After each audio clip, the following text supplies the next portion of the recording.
अब अंतिम बातें क्या है? क्योंकि अवश्य है कि हम सब का हाल मसीह के न्याय आसन के सामने खुल जाए।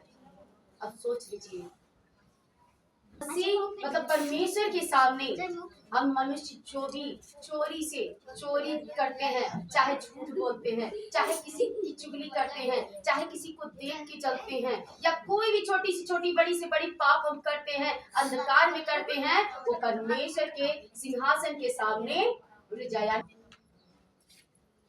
अगर मैं आप सभी की बातें आप सभी के सामने खोल दूं तो आप लोग को कैसा लगेगा? अच्छा नहीं लगेगा, है ना?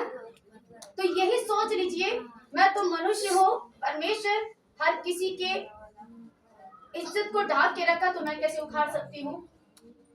वो परमेश्वर के न्याय के सामने, उनके न्याय के सिंहासन के सामने जब ये बातें खुलेंगी तो सोचिए, पांव तले जमीन खिसक जाएगी, जबकि वहां जमीन होगा ही नहीं।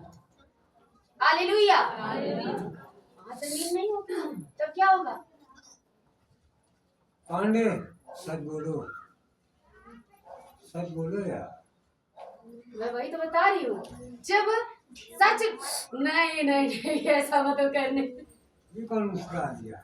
नहीं, सच नहीं बोलूंगी। क्यों? क्योंकि मैं मनुष्य हूँ, मैं नहीं कर सकती।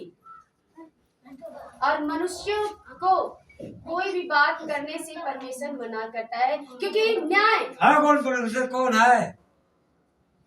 लेक्चर आप दे रहे हैं, परमेश्वर कौन है? क्वेश्चन आंसर ये होता है ना, न्याय करते हैं तो सीधे फांसी लगवा देते हैं, न्याय करते हैं तो सीधे गला काट देते हैं, लेकिन जब परमेश्वर न्याय करेगा सोचिए तो क्या होगा?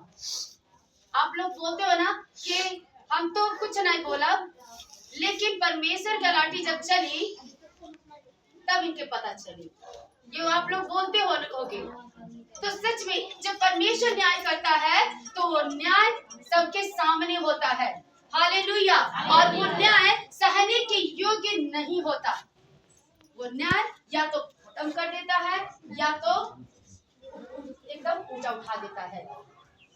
और सोच लीजिए, देखने के द्वारा, सुनने के द्वारा, बोलने के द्वारा, सोचने के द्वारा, हाथों पैरों के द्वारा अगर हम पाप करते हैं, शरीर के द्वारा पाप करते हैं और छुपा लेते हैं, तो परमेश्वर से मत छुपाएं, क्योंकि यही एक समय है कि हम अपनी पापों को मान लें और उसको छोड़ दें कि परमेश्वर हमसे ये पाप हुआ, हमसे ये गुनाह हुआ है, हम आपके सामने मान लेते हैं। मैं आपके सामने मानता हूँ, मैं आपके सामने मानती हूँ और इसे छोड़ती हूँ, क्योंकि अब मैं शरीर के चलाए नहीं चलना चाहती, अब मैं शरीर के चलाए नहीं चलना चाहता, अब आपके आत्मा के चलाए मैं चलना चाहता हूँ, चलना चाहती हूँ। हालेलुया।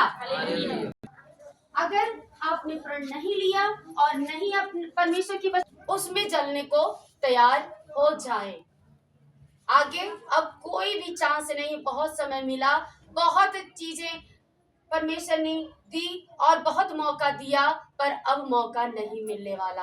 अब आप डायरेक्टली को थोड़ी सी गलती करोगे तो भी तुरंत परमेश्वर उसका न्याय कर देगा, तो भी उसका तुरंत ही दंड मिल जाएगा।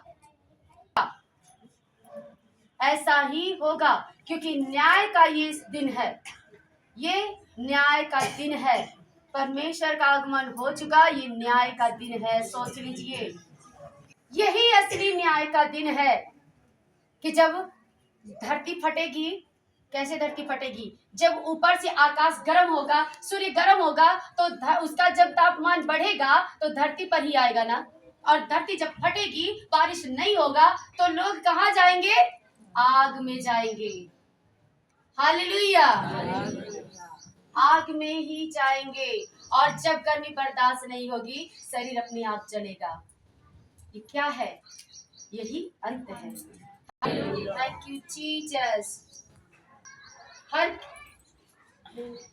एक व्यक्ति अपने अपने भले बुरे कामों का बदला जो उसने देह के द्वारा किए हो पाए, परमेश्वर सबके कर्मों का सजा यही धरती पर ही देगा। लोग कहते हैं मरने के बाद स्वर्ग में जाएंगे। स्वर्ग हमारा यही है, नर्क भी हमारा यही है। कोई अलग से स्वर्ग नहीं है, कोई अलग से स्वर्ग नहीं है। परमेश्वर का आगमन हो चुका है और ये न्याय का दिन है, न्याय होना शुरू हो गया है।